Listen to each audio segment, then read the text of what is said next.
Okay, I think some people might join still, but we can start already. Thank you for inviting me for this webinar. Topic's really important, interesting. There's a lot of changes in creative field during this pandemic. There's a lot of changes in different kind of professional fields, but I think creatives have, we need more creative thinking than ever in different businesses. So I think this is really much needed. And another thing what I've been thinking here now is like, I think our creative people in different agencies or individuals, freelancers, too often we are just competing to each other. I think is brilliant, but is thanks to Miriam that you offer this stage for people to share their thoughts, their ideas. And also we have now possibility to kind of work together. And we need this really, really, really badly right now. Anyway, to start, my topic today is activism, what that really means. Is a really broad topic. So I will go through with the different topics in my own personal point of views and something in the business related, but I can start to share my screen. Like here.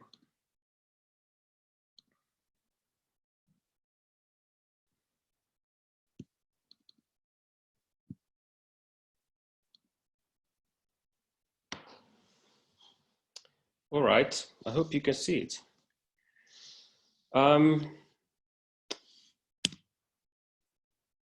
First of all, some words what I have done in the past few years.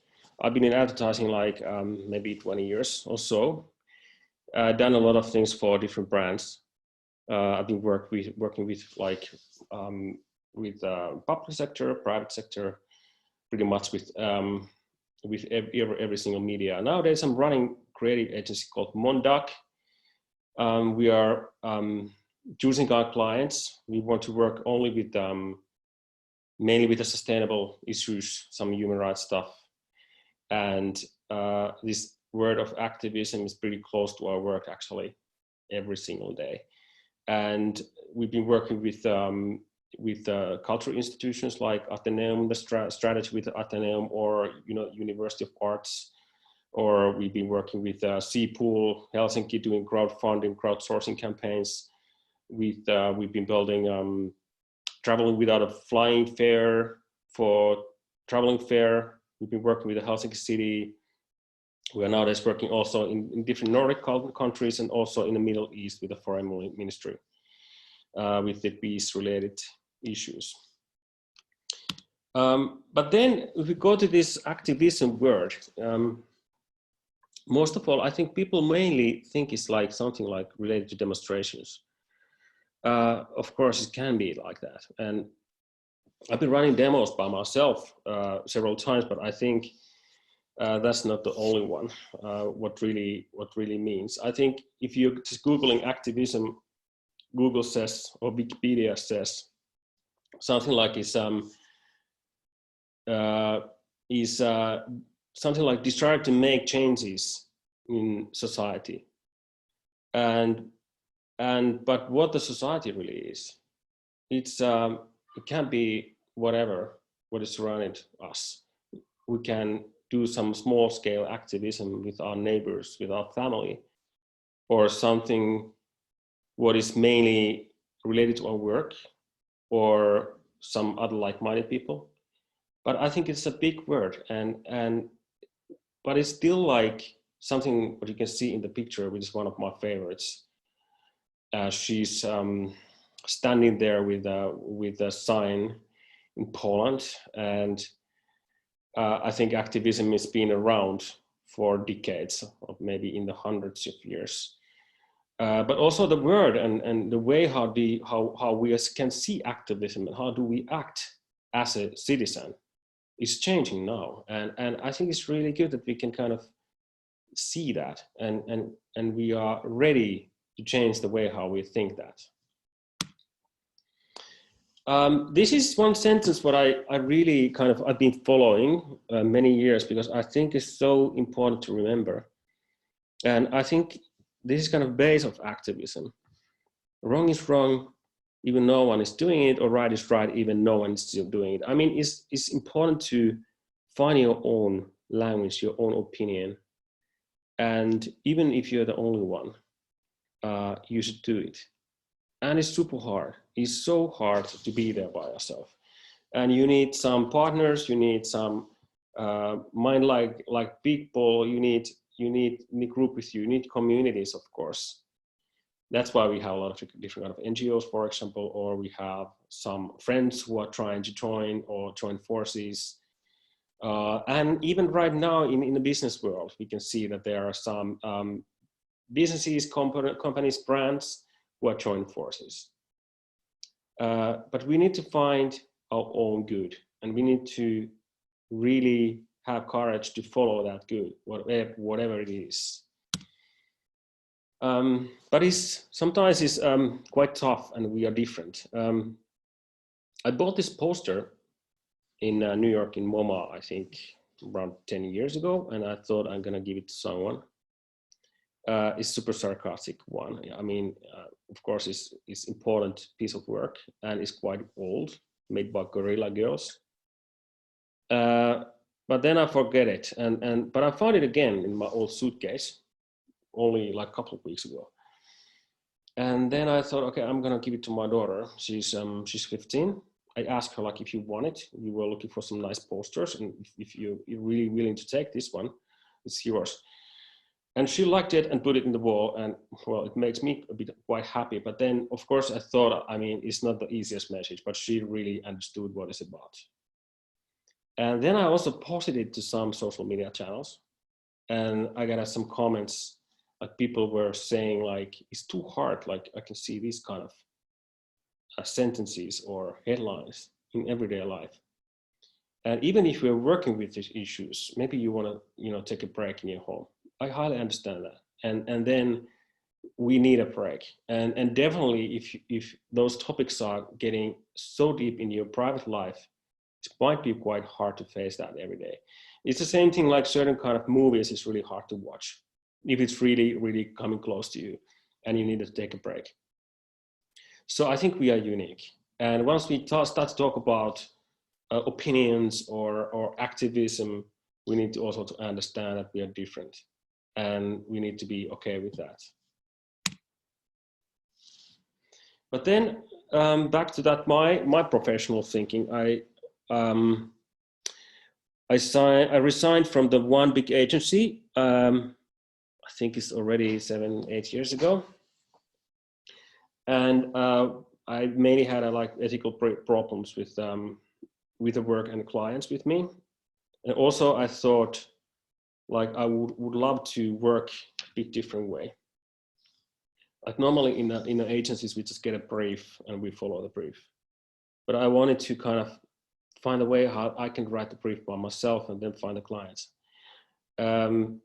Anyway, I think when I resigned and started to think where to work, I couldn't find any place where to go. So I needed to build my own agency. It wasn't easy, but I was really happy that I did it, because pretty soon I found out, like, I could do something what I was kind of dreaming of for years. I didn't have any more in my like private life or my business life is in the same package now. In my private life, values and principles were following and guiding whatever I do for a living. So I have one life, and of course it's not always super easy to fix those two together, but basically I'm trying to follow that, and I'm trying to stick with this idea in the future years also. We're working with CMI, Crisis Management Initiative, and then we were building with the CMI a few years ago. We started a project called Lennons. Lennons are a group of young guys who are learning how to make a peace in everyday life, and they are kind of promoting the peace within the young people and different audiences, different events in the social media and so forth. We are taking 15 guys every year in. And they're also meeting people, what they want. And these pictures, I think a couple of years ago, they went to see Tarja Halonen, our former president, and there was really interesting talks. And why I'm showing this picture was the question what they asked. They asked Tarja like how she can see that they can learn peace building or conflict solving in Finland, where, I mean, there's not too many places where to work or where to study. There is CMI and there is a foreign ministry, for example, where they work. But then Tarja answered, like President answered that, of course, can do peace in everyday life in different within different professions. You can be a teacher then. You don't need to always be a diplomat or working in these NGOs. You can do that anywhere. And another thing what she mentioned was like, for you guys, for young people, talented people, it's important to have one life. And that means like once you're building your career, you have a lot of things going on in your personal life. You have a lot of things going on in your professional life. And sometimes you need more time for your private life and sometimes more time in the business life. And those both should be flexible. But still then you need to have both. You need to have both and give space for both sides. Because otherwise you don't have really any life. You need both. And those both sides to support each other. And you should kind of fit into the same box. And so don't work too much, take a break, have the time for your family, have your friends, and also those two sides support each other, like related to what kind of values you have. I really like to answer. I think those are one of the most important kind of instructions for those of young guys and also for any age of people. This is another picture what I've been thinking about related to working. Like we are pretty much same kind of people around the world. Of course, we have lots of cultural differences. We have different kind of opinions related to our social background, for example, or cultural background. We have totally different worlds. But as a human being, we have lots of similarities. And what connects us is humanism. Like we're human beings. Quite many of us, it doesn't matter where you're from. Our dreams are pretty similar, but we don't have equal possibilities to reach those dreams. This picture is from Erbil, from Iraq. We were working with the foreign ministry last September in Afghanistan and Iraq. We're building the peace camps for young people and also helping them to build stories related on different kind of facts related to political situation or environmental situation, and helping them to kind of help use their voice. And also we are helping them to build new kind of network within the peace building. And this picture is related to the connection what we had between these CMI Lenans, these young guys. We had an online connection with them. We were pretty carefully, we planned pretty carefully what they're gonna say, instructions, different kind of intros, what they have done, what is their background and so forth. But I was talking maybe only 2 or 3 minutes in the first place, and then they basically kicked me out because they had a lot of things on their mind. They just start to talk about their life, what they do, what is their dreams. It was a beautiful conversation, and then we just needed to finish after 1 hour because we were running out of time. But in the both sides, the young guys said like they were really surprised how similar they are and what kind of life they are having. I think this is super, super important because in both sides also, like people from, for example, Iraq, Afghanistan, understand what our life is here, and especially how we understand how the life is there. If we talk about situation in Middle East, or let's say in some African countries, Only news what we read is a bombings, different kind of terrible actions or crises. That's the only thing what we know. But we don't know basically nothing else.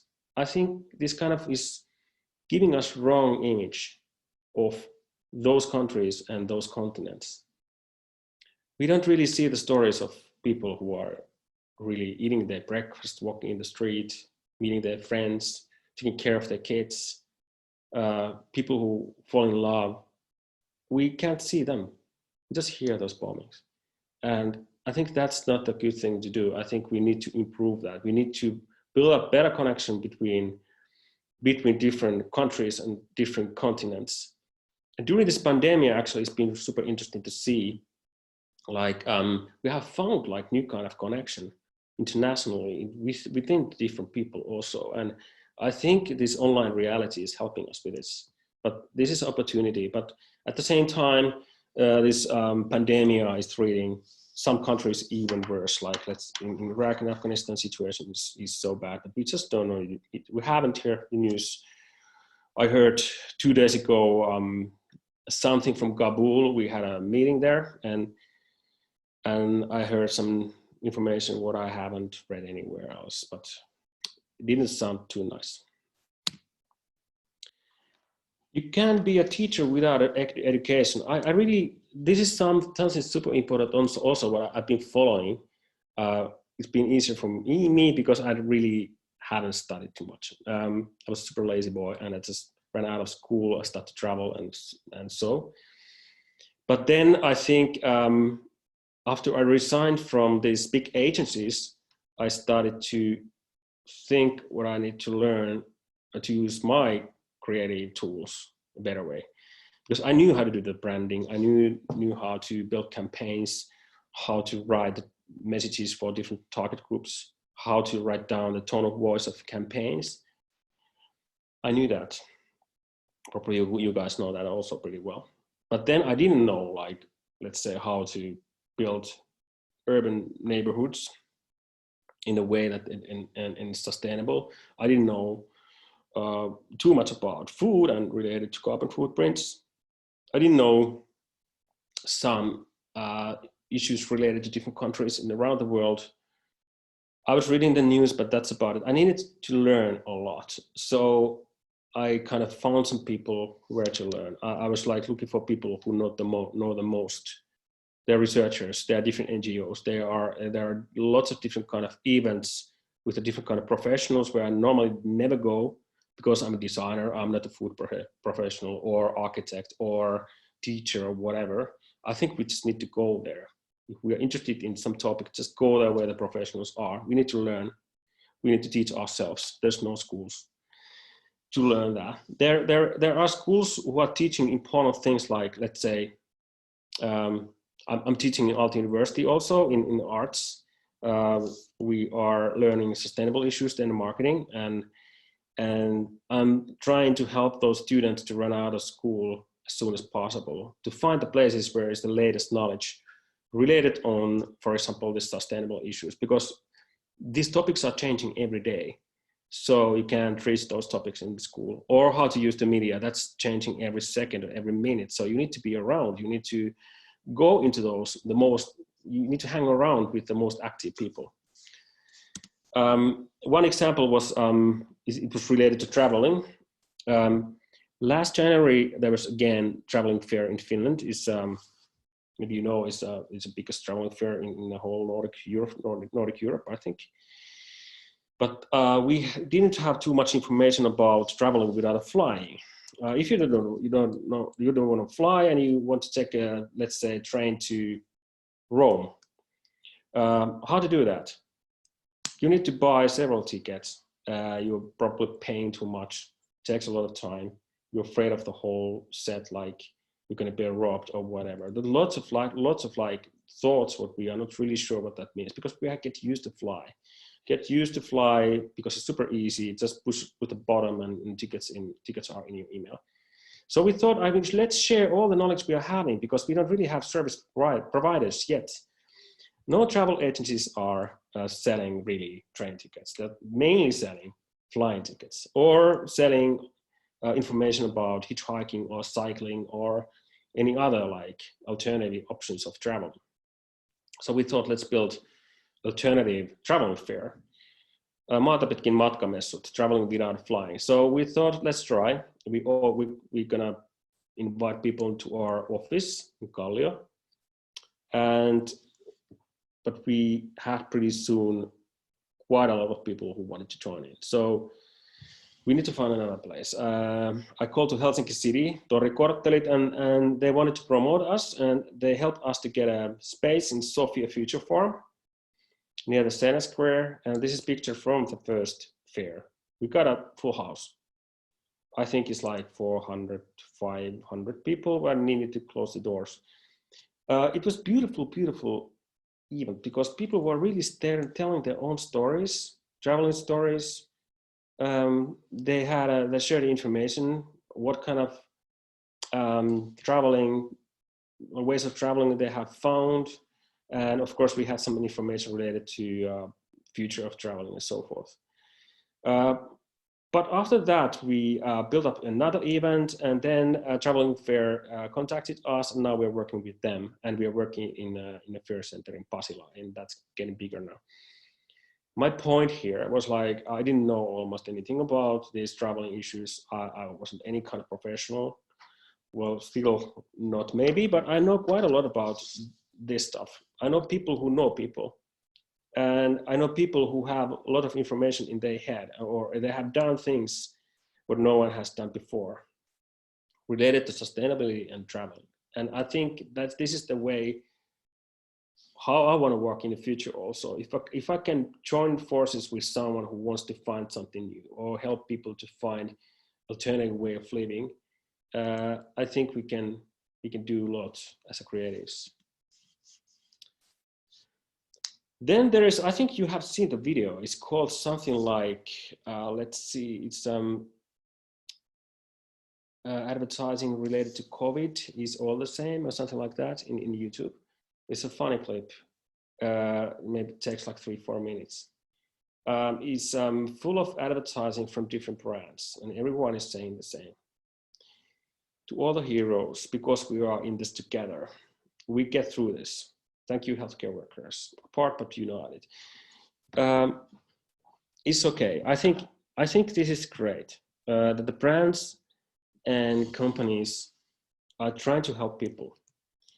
I'm not saying that this is anything bad, but I think too often it's just not enough. I mean, too often these are just the words, just the sentences, what you need to say, and you get your business running, or you're just following that someone else is doing this, so maybe we should also do this kind of advertising. But it's not always too easy to find the action, what really, really matters. And I think empathy is super important tool, but we need empathy in action also. Too often empathy might be useless if we are not really acting with the empathy. In Finland, I think this empathic thinking has been in the headlines a couple of years, which is also good because now we are starting to think what that really means. It's really tough word to use. If I, for example, ask you, people there, do you think you're empathic? Maybe you say you are. Some of you say maybe you're sometimes. Some of you maybe you are, but you can't say that aloud. And I was also in one interview in a couple of weeks ago, and they introduced me like I'm ambassador, empathic ambassador of Refugee Council, and they have a campaign, and they asked me like, okay, Arto, you're an empathic person. So it's really hard for me to say, and like, well, I'm just like whoever else. But yes, I am. I'm trying to be, at least, and then we start to talk what that empathy means. We have different kind of empathy. I mean, if you read more books about related on this, there are lots of different kind of like philosophies of related to empathy. But then also there's a question of Finns like, are Finns empathic? And I've been thinking that, and I think we are. We've been helping a lot of people during, for example, after we had a war.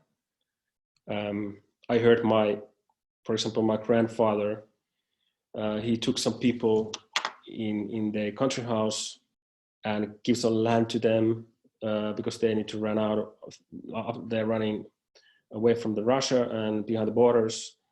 And he wasn't the only one. There's a lot of people then who were helping each other when we were really poor. And we are doing the same now. I think all of us have seen some more empathic thinking than like for many years now, when we are in the same situation, pretty much all of us. But I think we are just hiding that empathic thinking, and that's something I think we need to be honest of that, and we can really say that we are. Let's go to the values. I think in the business side, we have lots of different kinds of seminars which are based on the values. Maybe you've been also invited to those seminars. You've been probably maybe speaking in those seminars, or your companies, your working places, they have different values. And I think inside a year or two, this value talks been rising up. It's probably related to these IPCC reports and climate change. So lots of corporations been kind of understood that, I mean, we need to do something.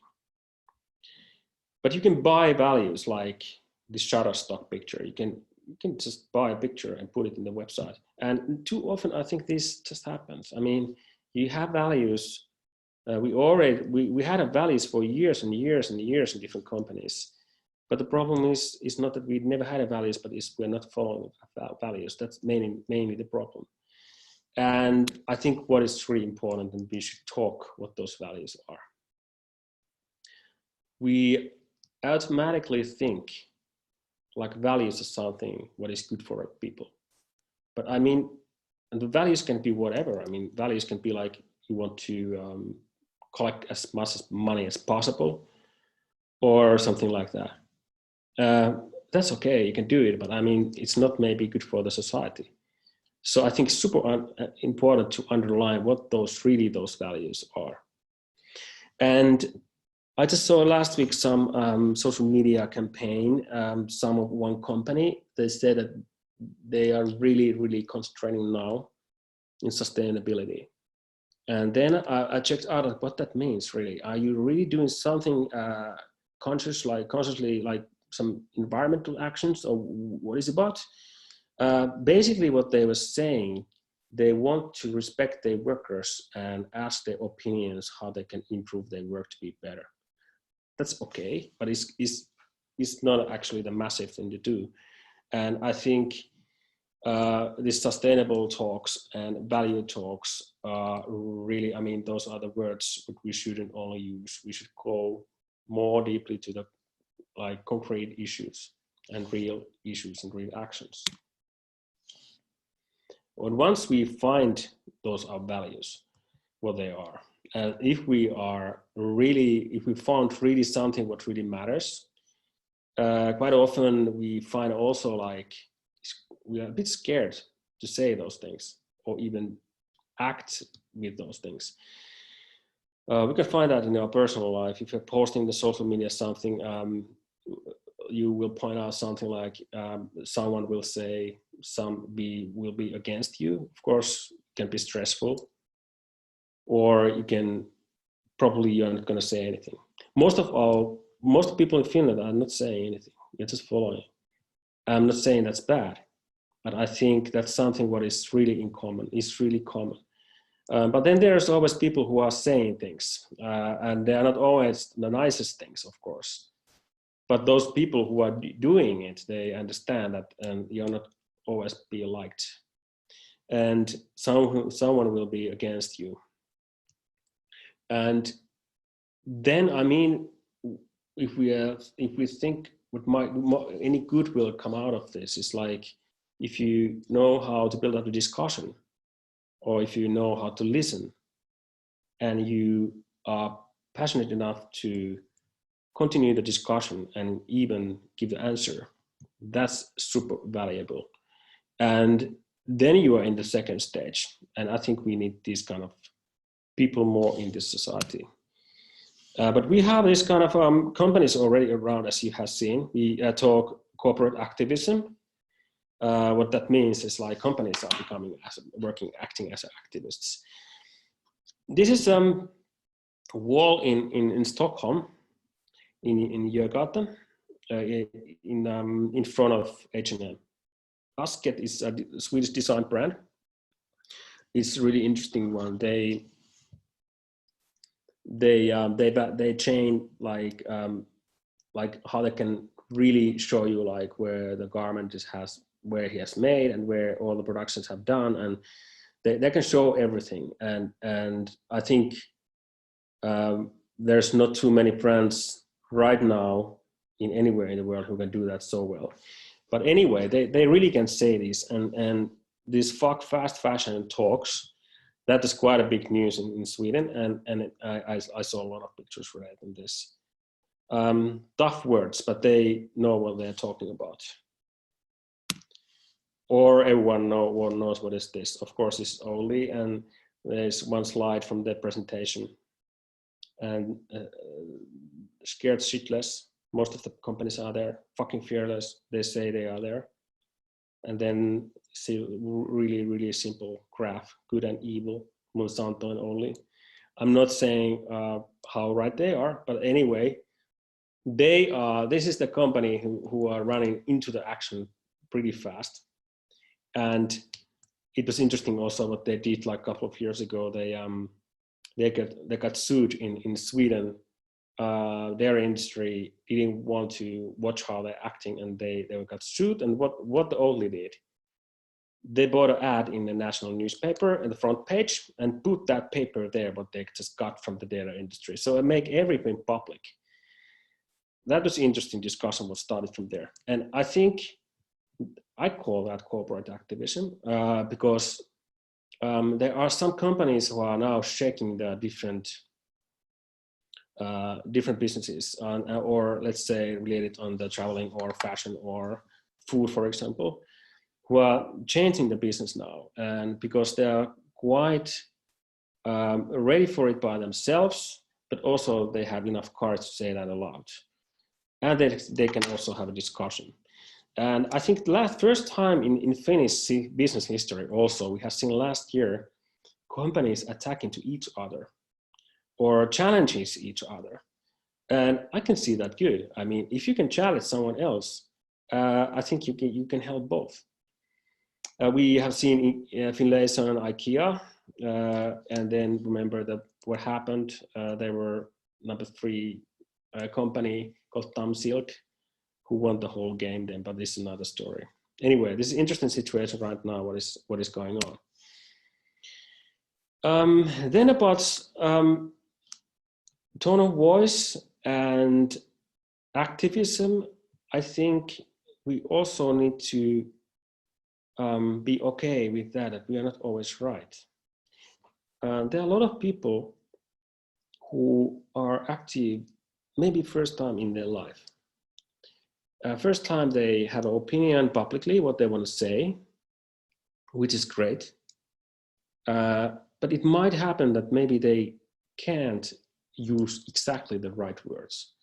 And then some activists come, some professional come and say that, okay, shut up. I mean, you can't do this because, I mean, it's bullshitting. And this isn't really, really a good thing what you're doing right now.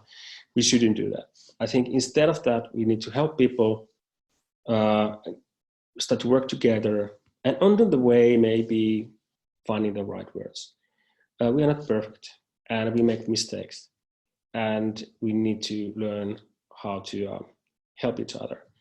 Roxane Gay, she's a pretty well-known American feminist. She wrote a book about bad feminism, pretty well-known. Highly recommend that. The book was about this, what she just said, what you can see. She's not a perfect feminist, but she's, for example, she's listening hip hop music and so forth. But that's not the point. The point is like, she feels like what is important is the direction and the impact what she's making, not the all things what is behind, what is in her private life. let's go back to the business. So we have lots of like social responsibility talks, impact and social purpose stuff around. But the problem is like it's rarely part of our core business or our operations. And that's not the easiest part, because then probably we need to change our business plan, our strategy. Some companies, if they've been around for decades, it's not the easiest case to change their whole business plan. It takes some time. If you're building your new company or you're running a startup, it's easier because you just build your business plan now, and you can start to act directly already differently. But I think what is important here is honesty. And I mean, if you're running a company and you know that you can't be 100% okay now, and you need to fix a lot of things in your business or with your services, just say that and be honest. And we can't do this now, but we're trying our best, and we have a plan here. Next year is going to be here. After 2 years here. After 5 years here. We respect honesty. We don't need to be perfect. And this is really the picture would have seen probably so many times already, but I'm going to show it again. So it's UN global goals. I'm showing this because when we start to talk about sustainability, it's about this. It's all of this, and it's important to kind of understand the big picture. And if you are, for example, your business is related to, or your business, it is possible in your business you can do some actions related to human rights. That's great, but you need to understand what the big picture is. And too often, I can see that some companies are just picking up the easiest ones from here. You can say we are saving the climate because of these things, but at the same time, we are fighting against human rights, but we're not saying it. So kind of, we are sustainable already when we fill the one box here. It's not enough. We need everything. Then as a marketers, this is like kind of one of our favorite topics. And of course, really important topic. What kind of tools we are using? What kind of metrics we are using? What kind of goals we are having? What kind of content works in different social media channels? Does videos work, or how to promote some content in different channels? And there are lots of talks about this. I mean, if you go to marketing news or different kind of marketing medias, there are lots of talk about these things. But I think, yes, let's talk about it. But I think more important is to understand how to use and what is the purpose to use those tools. I mean, if you're really good at some metrics or some techniques, or you're really good with one tool of marketing, all what matters and why and for what you are using the tool. You can do a lot of harm if you can use the tool in bad ways. And I think right now, one of the most important professionals in this world are salespeople. I said that someday in a LinkedIn, because in LinkedIn there are lots of salespeople, which is great, because we are pretty much confused what to buy, and salespeople nowadays, quite often they think they have different kind of guidelines how to sell better to people, what kind of language you should use, instead of like what you're selling. I think that matters. That's more important. If we go to buy our food, a few decades ago there were some people who were selling food, not anymore. We just buy whatever, and we don't really know how to cook so well. Or if you go to buy some clothing or whatever, clothes from the store, there's no one who's going to sell it to you. Or if there is someone, probably they don't know where it's from, how sustainable it is, who have made your fabrics. or if that is a small small store, small brand, if they have their own store, probably they know, but otherwise no. But if we have salespeople here, if there's someone who is selling, let's say the shirt what I'm wearing here, if I'm buying this from some supermarket, no one is saying anything about it. I'm just checking out the price. But if I'm buying for someone and someone can explain me and why the price is like that, I can pay a bit more, because then I can be sure that it will last and there's a quality. And once we think about those issues like fabric or fashion, I think quality is everything. Recycled garments, textiles, we don't use them. We don't need them if they doesn't last. We need quality, and we need salespeople. And there are a lot of words: circular economy, livable cities, corporate social responsibility, smart cities, shared value, and whatever, blah, blah. These are important topics to, or words to use in your seminars or in the meetings, but never use these on the street, or never use in these when you're talking to the normal people, or people who doesn't use this in their professional life. We need to talk about real issues. And also I think too often we are just using these words because then we think we are done. We put these words in our PowerPoints, it looks good, it looks beautiful, but then we don't need to point out what those really means and what are the actions what we are going to make, because those actions are the hardest ones. Someone said this, I saw this maybe 3 weeks ago. Someone said that, like, it's funny to realize like how our economy is collapsing now when we are buying less. It's true. Well, half true. I think we still need our services. We need our restaurants, we need our cafes, we need our movie theaters, hairdressers, but still there is something in it. And of course, there are a lot of people right now thinking how we can keep that, how we can help people to keep that, how we can build a new tools or new ways how to consume better, how to buy better, how to buy less and better. This is an important question, and I think all of us have bought less in the last couple of weeks, maybe more online shopping than before, or there are some people who really had a so hard time in their lives because of the non-schools and so forth, and that's also a big problem. But there was something good in it also, like related to this consuming. And then we go to the consuming, we are, what kind of words we are using and how we are helping people to buy. We of course need to understand how confused everyone are.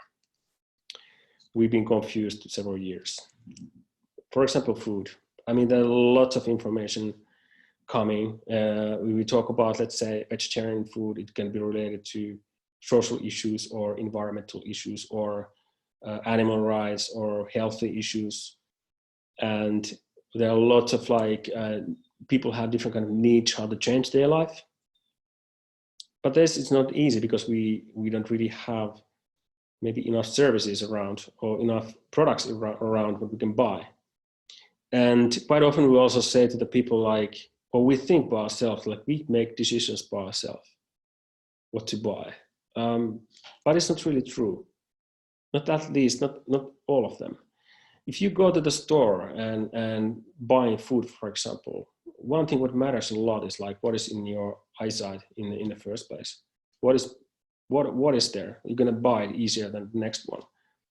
Or how expensive is some vegetarian option, or if there is any option. Or go to the traveling again.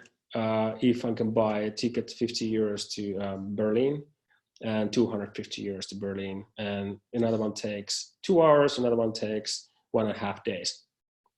Well, we know everyone is taking a flight. And so I think we need also institutional decisions, how to help people to change their lifestyles. And this is something related to fashion. This is fashion and food. They are my favorite topics. We believe like we are following the brands. We believe in certain brands that they are good, or some certain brands we are not so okay with them, but we are still buying. One example is this Muji. Muji finally came to Finland and everyone were super happy, and most of us really like the designs, what they do. But I mean, we also think it's kind of sustainable because they don't really, the main brand is no branding, but it doesn't mean that they're sustainable. This is an article from FinWatch, and they were checking out Muji's production plans, and they pretty much do the production for the t-shirts in the same place than H&M is doing in China. Or H&M's new conscious collection is been around for a while, and some people think it's great. Some people are criticizing H&M like it has only a few % in the whole business, and is just a greenwashing, and they are just selling cheaply their products out. Good question. I mean, can business be sustainable if one of the main points why you're buying it is the price? If it's a cheap price, if t-shirt is €5, if it's possible that it's sustainable, just asking. Then there is a massive change in the market in the fashion. Like there's a picture in down there. Like secondhand is going to be probably the bigger than the fast fashion pretty soon in States, and it's interesting what's happening. And then also the second question is like what this secondhand really means, when it becomes a secondhand, or what the fast fashion actually means. What is fast fashion and what is not? Difficult questions. And then what kind of business is coming up related to secondhand? There's one app called Gem. Founder is Liisa Jokinen, a Finnish fashion professional.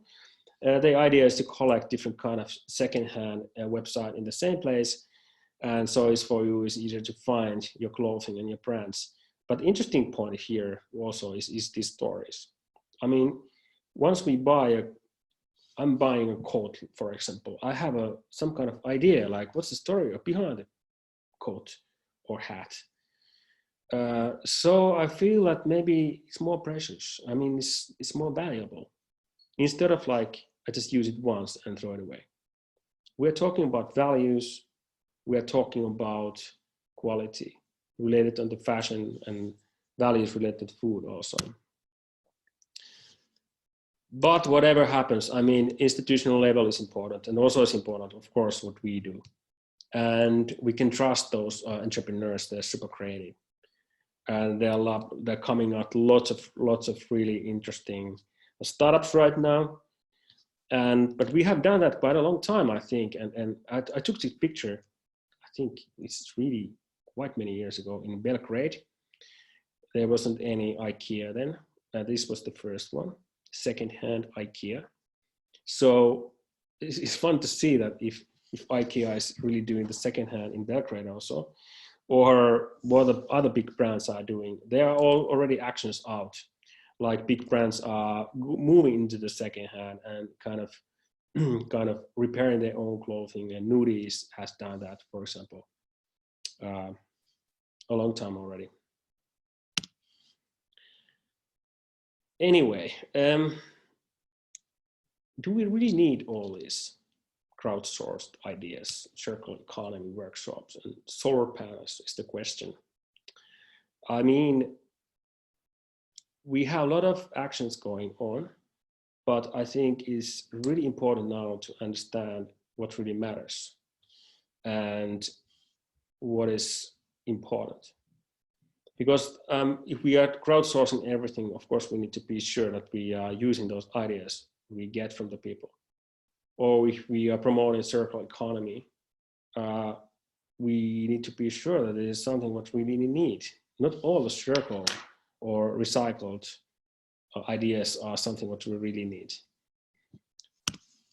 And I think this is one of interesting example of this. In startup business, there is a lot of like kind of activism around, or sustainable thinking around. If you go to Slush, if you have been in Slush, you, of course, everyone's seen that lots of like sustainable ideas, and there's a green stage full of ideas. And this was, I think, last Slush started with this. It's an idea like, I think it was in Washington or New York. The idea was like you have electric plane, and you can have the plane instead of the taxis. And the point was, like, you don't need to build so many roads anymore. You can take a plane. And that is kind of the idea of sustainability.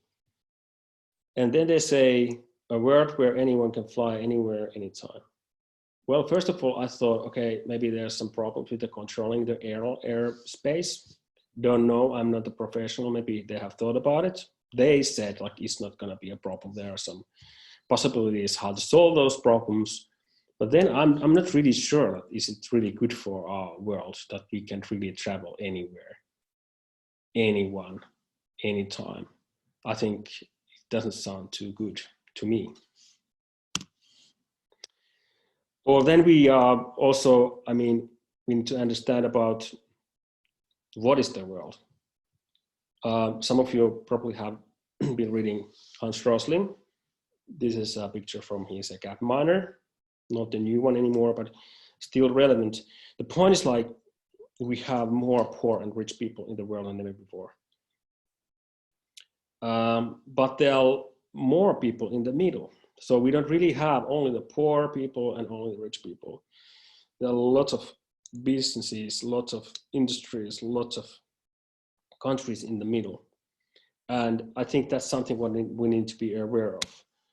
Or we need to be aware of that, like where are the people are living. And this is also quite interesting graph. So we can understand like how big is the Europe, or how big is the China and India. And I think this is something also what we are bringing, like for example, European Union is now thinking closely, like how European Union can be part of the world business in the future after the virus and pandemic, and what kind of actions we should do, and what are the most important things we need to do, or what the countries want. And I think European Union should talk more again about the values, because I think European Union is about the values. Without the values, we are nothing. We are not interesting anymore. Then we have climate generation, and I think I'm not sure, but I think you people are not that either. I'm not. I'm too old for that. Well, maybe I become a new climate generation. Maybe we middle-aged people can be that also. But what I mean here is young guys they was born in the society and in the world that we have a climate problem. And we need to help them.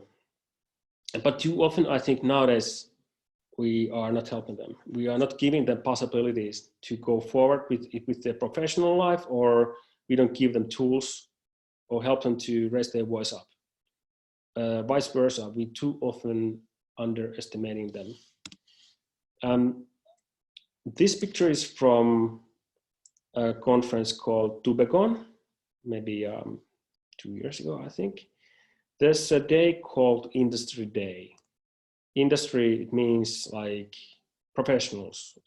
Middle-aged people are talking to middle-aged people, how young people are acting, basically. Anyway, it was really interesting talks. But I heard several opinions there, like professionals said, like young people are quite lazy and they can only concentrate, let's say 8 seconds per one message in one post. But then this guy jumped in. He's president of Wise Nordic, and he said, okay, this is bullshit. It really depends what is your content. For example, they release 30 minutes long documentary about Middle Eastern situation or something what really matters. They have a massive audience. But if you have something like you're promoting a lemonade or energy drink or whatever, 8 seconds probably is okay. And I think, okay, the Vice, they are having a massive media, of course, they can reach people by that, but there is, I highly believe on that also. I think we really need to concentrate on the content. And also we need to ask from the young people, to learn from them, because they have lots of knowledge what we don't have. They know how to change the society faster than we can. And this is old news. I mean, the same thing happened when I was young, probably, but I wasn't too active. But anyway, we've been blaming young people in all hundreds of years. But now the change is so massive that we really need them to jump on board. And in certain stage, we always ask this question: do we afford to do good? I highly believe that yes, we do. I mean, if we are just taking as a creative, as we're taking a lead instead of just following, we're just following the brief, I think nothing's going to change. But if we are building our own ideas, we are using our creativity, we can make a massive change, not just following. And I think this is really, really important lesson in Finnish market now to learn. And for example, this kind of online seminars that Miriam is now doing, this is exactly what I'm meaning. And we need more like this. We not only the online seminars, but we need also different kind of ideas how to change the cities, what kind of actions we need to do related on different kind of consumer behavior. And then we need to also understand that we have this one life. We have personal life, we have this life, and we can share that same values and same ideas. We have one life. And then also we need to do crowdsourcing. We need to share openly ideas. We need to work together. And we probably sometimes need even crowdfunding. We need to find the budget for it. And we can also funding it together. But then this is something what I'm talking to my clients quite often about these things, like once you start to be active or you're testing your ideas, I think these are the few points I find important. One is like test everything. 2, pilots. I think that's important. The pilots can be super small ones, and then you will learn and then go forward. Have your opinion. You always need to have that. If you're silent, that's also opinion. Be real and honest. I think this is so important. At least I'm choosing my people who I want to work with, like how real and honest they are. I mean, sometimes you don't need to be super professional. At least you're a human being, real and honest person. I can trust you, and you really want to do this. I'm joining you. And also you need to act like this on your communication and in your social media channels. If you don't know something, say that. If you're bad at something, say that. Also, if you failed, say that. We respect honesty. Collaboration. Let's do things together like this. Some agency called other creative to collaborate. Here we are. This is important. Tell stories. We all know this, but we are not always telling stories by ourselves. We are helping our clients to do that. But I think companies and creatives should do that also. Build partnerships so we can see NGOs, private sector, public sector, private sector companies, players. We need to put them together if we can see that we can make a change, not only competing. And this is my last slide. I've been talking now 1 hour and 2 minutes. I think this is it's really important sentence for me, been a while already. I think what is really how the kind people are related to the activism. I think they are. If we have kindness, we are probably a bit more honest and a bit more real, and our eyes are a bit more open. So it's for us, it's easier to help each other, and also people will join you if they can see that, and that you're helping them, you're kind, you're honest. Kindness is the superpower. I think this is getting more important.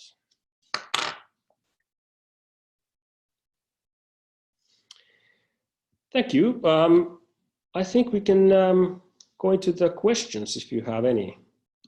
I'd love to hear what you have in mind. if there's a chat box, if you can find it, please write down anything what you have in mind. I would be happy to answer.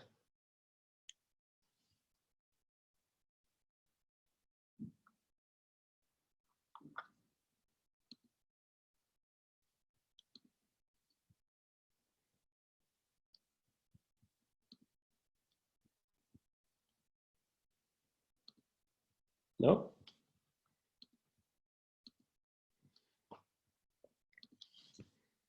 Is there nothing in mind? Hey, sorry, it's Lily here. There are there are discussions and questions. Can you find the chat?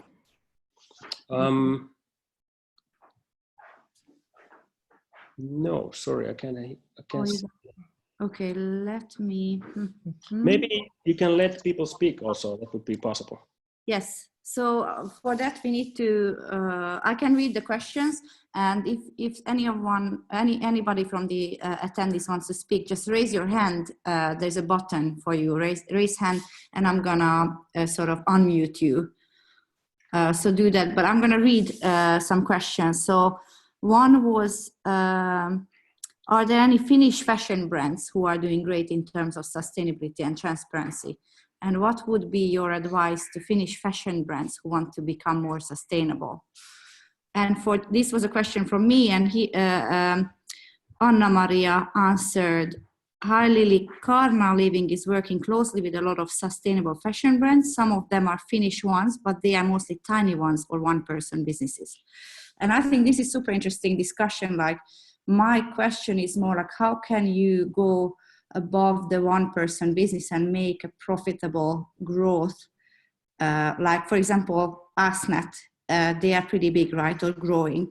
So how could Finnish brands utilize some insights from our Nordic neighbors? Or is there any Finnish brand you could mention as benchmark, and what would be your advice for them? There are actually a lot of them. They are quite small ones still, but let's say Lovia is a good example. For example, Lovia bags, they are using kind of recycled fabrics, leather, to make many bags, and they're also transparent. You can, if you go to Lovia's website, you can track where your products is coming from. And way are more others. Fren is brand for the guys. Also, they are working on that topic quite heavily. And more others, but it's true that they are quite small still, and they are sharing the same problem because they don't really have massive marketing budgets, and City Market and Prisma are the biggest sellers of fashion in Finland, and most of people just don't have an idea where to buy their clothes. And it's the same thing. I really understand that, if some of you saw the documentary what Yle made related to fashion, like people, the bunch of influencers went to Bangladesh and saw how the fabrics are done, and they were quite shocked. And then they start to ask, where they can buy their clothes. Okay, if you go to Helsinki downtown, if you take away all international brands, what is left? Not too many. So it's not the easiest question. And I think this is something I've been talking with several small brand owners here. And they say the same thing. I think they need to combine their forces. They need to work together related to marketing also. And they need to be more clear why this jacket is cost, where the cost comes from. Like, why is a bit more expensive than another? And we need to be sure that, of course, like if I'm buying something that costs 500 euros, I need to think about it. I mean, do I afford that? Or should I buy it like 50 euros coat from somewhere? But if I'm sure, like if I have a chance to buy a bit more expensive one, but it will last 10 years, that's different. But now we are not using fashion in that way. It's a kind of fast fashion only what we are using. Thank you. And there are some comments from Tanya. If money alone could change the world, money would have changed the world. I think that was just one comment of your presentation. Kindness is the superpower. I couldn't agree more. Then there is one question from Tupuna. Would you like to take a look into the future? will the market divide into sustainability market versus old market? How will it look like in 5 years' time? What do you think? Well, okay, I can only dream what's going to happen. Well, let's see what happened. What were the world was or market was like 5 years ago. Quite many of us are quite frustrated. Like change is too slow. But we look what happened 5 years ago.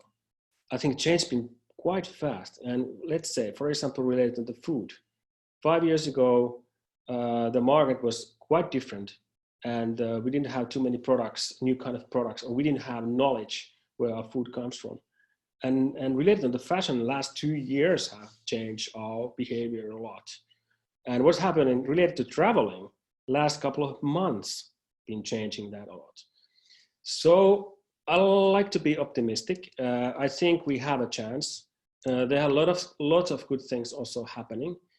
But then I think what really matters, like we have a possibility to like different kinds of people to buy better, because quite often it's like, let's say this friend jackets or organic apples are only for people who have money enough to buy them.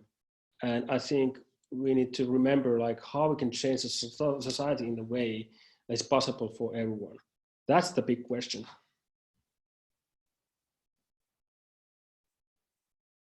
There's one question. Tupuna says, thank you for your answer.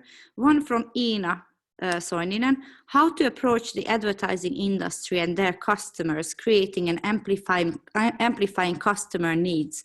Do you think it is possible to see a future where, for example, big grocery chains quit advertising animal products and use their money into advertising plant-based? Yeah, sure. I can see, I think right now, I'm talking only about Finnish market. I think right now the activists are mainly the brands, not the agencies, because there are lots of really interesting things going on related on brands, and they are finding the way how to change their kind of service platform or different kind of, they are building new kind of products for the people, but they are not the creatives and agencies who are helping them really. They're just following. So I think it's really much possible, but I think also is, again, I think change is still a bit too slow, and we need to find a way how we can foster the change, how we can afford that in several ways. But one thing what I need to say, someone mentioned about finance or money, and I think that's also an interesting question, is related to sustainability. I think we should talk more about ethical finance, about investments, impact investing, or how we pay taxes and all these things. Money really matters. And we rarely talk about that. And that's also like one super important point, because companies need investors, and then companies need money to change the kind of whole strategy and whole behavior. So investors and the finance market is having a massive role also here. Thank you. And Lisa, it's your turn now. Thanks for being patient with me. Let me know. Perfect. No worries. You can hear me? Yes. Yep. Cool. Thank you, Arto, for the presentation. And I would ask your help, actually. I work with designing a circular economy roadmap.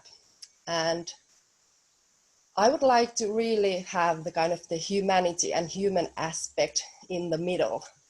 And I would like to get your hints how to kind of incorporate it into it or have it at the heart of the design. Because I find it that many times we do have those empty words of like empty values, and it doesn't like, I was just thinking before this webinar about the values, what do they mean? And how can we really kind of switch how we do the whole roadmap design? And I find it sometimes a bit difficult because it's so conventional to have like fancy words and big kind of, we have these cross-cutting issues that we are gonna all kind of these guidelines. So any hints for me now, because we are right at the beginning of the work, so I can still turn this around. Thank you. It's a really good question, important question. I think one important point is like, once we start to work with some certain topics, we should involve people who are kind of our target group in that design process. I think we need to share our strategy process openly with the people. We need to open the processes. Too often we have companies and the board of companies, it's just full of people who've been sitting in those boards the last 20 years. And instead of that, we should invite more people from the real world to the companies to see what's really happening. Or we should have more advisors in the companies to help the companies to understand the change. If we are making any new services for young people, I think we should involve young people. Or if we are, let's say, one big problem also is like if NGOs is building marketing for raising money for the, let's say, third world countries, I think we need to involve those people with the planning. I mean, if it's related to people in Uganda, I think guys from Uganda should be part of the planning team. That's a big problem. That's something what have, I mean, been changing in already in different kind of like campaign planning, but I think that's something what we need to, we need a bigger change in this. We need to open our kind of strategy work and our planning work, I think. Thank you. Thank you, Arto. I don't see any more questions. So if there are, please let us know, or raise your hand or leave a message. Oh, there is one. Wonderful. So I'm going to read out. This is from Tanya, if I'm right. Yes, Tanya.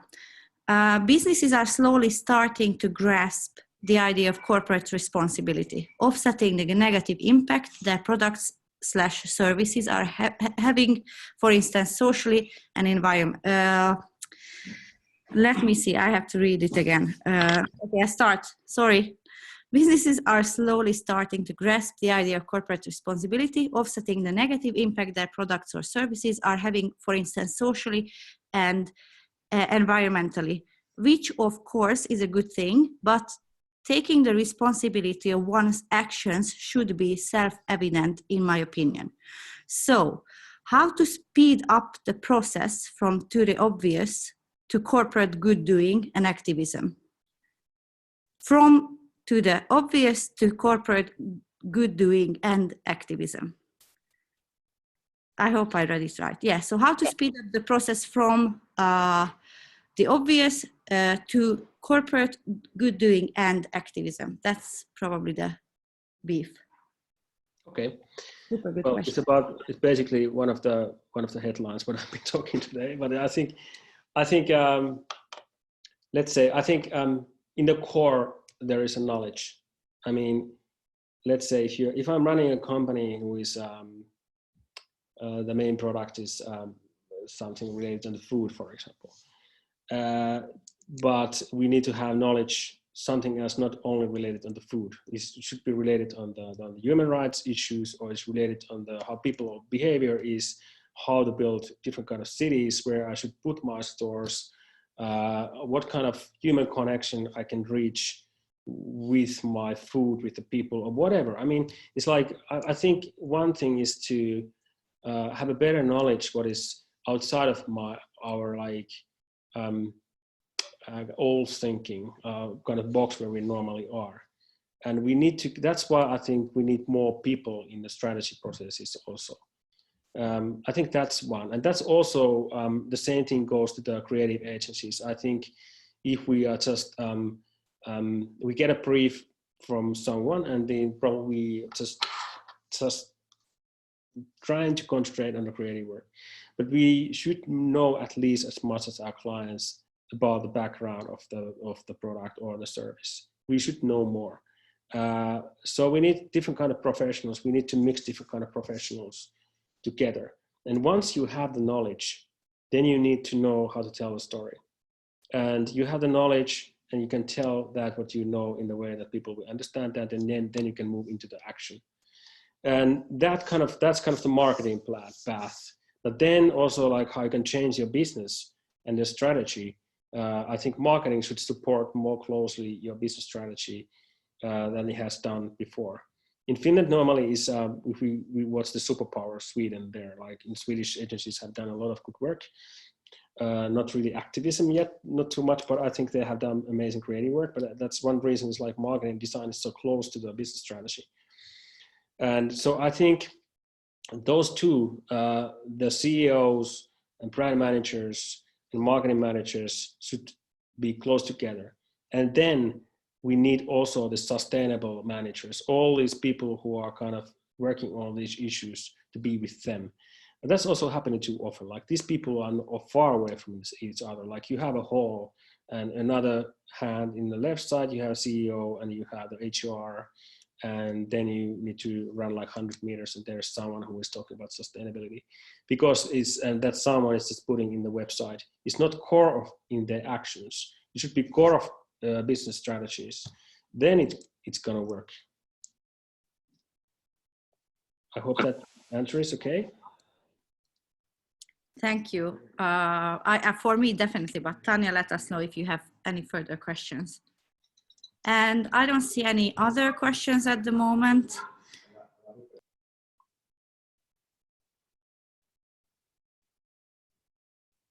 Okay. Let's see. Yeah, nothing came in, but these were excellent questions. So yeah. I give the, Tanya said, yes, many thanks. Great. And I would be happy to talk more. And if you guys have any questions, if you want to share any experiences, if you want to any help or advices, or if you want to share your ideas, I highly believe on the sharing ideas. And please do contact, send a mail or call, whatever. It'd be nice to talk more. Thank you, Arto, so much for this session. It was excellent. Thank you for you. Okay, bye-bye. Bye-bye. Thank you, everyone, for listening. Thank Thanks. you. Bye.